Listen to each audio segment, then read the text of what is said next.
Okay ਕਰ।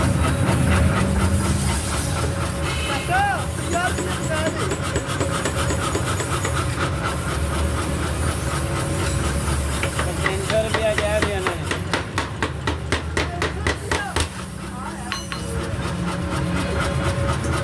300 क्या ही ਤੁਸੀਂ ਲੈਣੇ